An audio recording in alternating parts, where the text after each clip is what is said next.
بسم اللہ الرحمن الرحیم۔ السلام علیکم ناظرین، میرا نام ہے سید سمیع اللہ اور آپ دیکھ رہے ہیں RFI TV۔ 11 مارچ 2023 کو سعودی عرب اور ایران کے درمیان تعلقات کی بحالی کا ایک خوشگوار واقعہ سامنے آیا۔ اس سے پہلے 6 دن تک دونوں ممالک کے سفراء سر جوڑ کر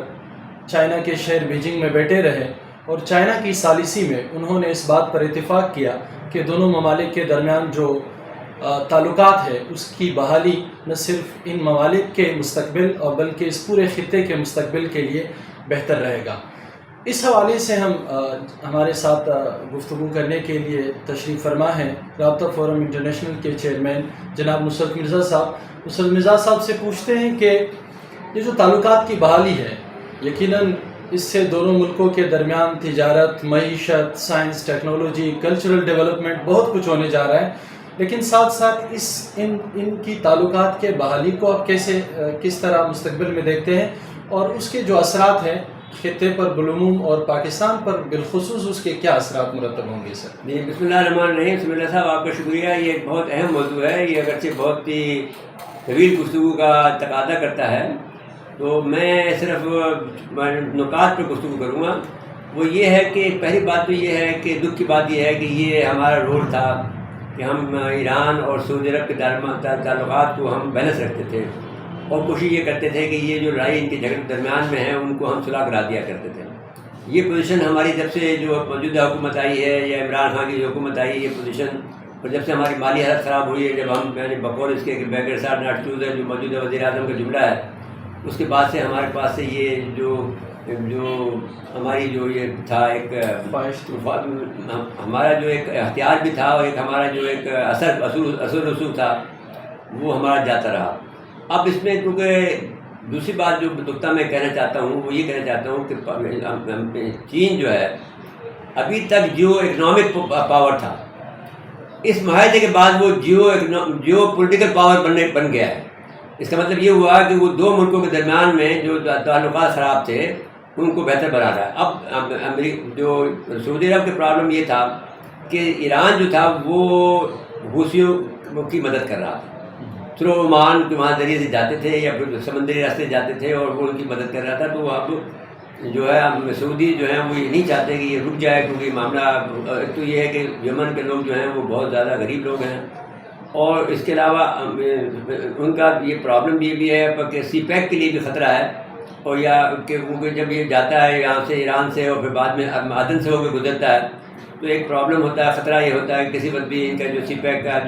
جو بھی جہاز چائنا کے جاتے ہیں وہ خطرے میں پڑ سکتے ہیں۔ تو انہوں نے یہ کوشش کی ہے کہ اور پھر اس کے علاوہ چین نے یہ کیا ہے کہ 400 بلین ڈالر کا جو ان کے ساتھ میں معاہدہ کیا ہے ایران کے ساتھ میں۔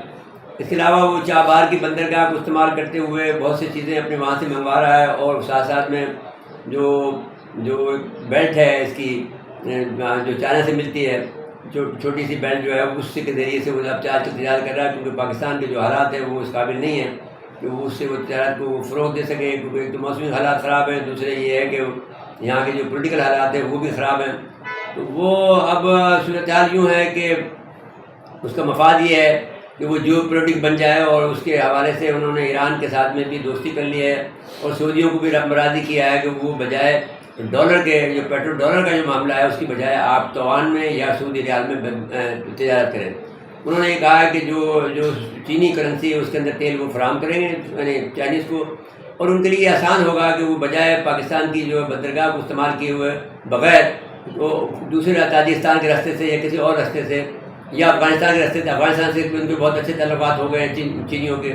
تو افغانستان کے راستے سے واخان کی بیلٹ سے وہ یہ کام کر سکتے ہیں کہ آپ تیل وہاں سے سپلائی ہو جائے۔ یہ انہوں نے ایک نیا راستہ ڈھونڈا ہے جس کی وجہ سے ہم سمجھتے ہیں کہ یہ چین کو ایک بڑی کامیابی نصیب ہوئی ہے، اور اس میں پاکستان کی تھوڑی سی سکی بھی ہوئی ہے اور پاکستان کو نقصان بھی ہونے کا احتمال ہے۔ لیکن بہرحال جو بندرگاہ جو ہماری گوادر کی بندرگاہ ہے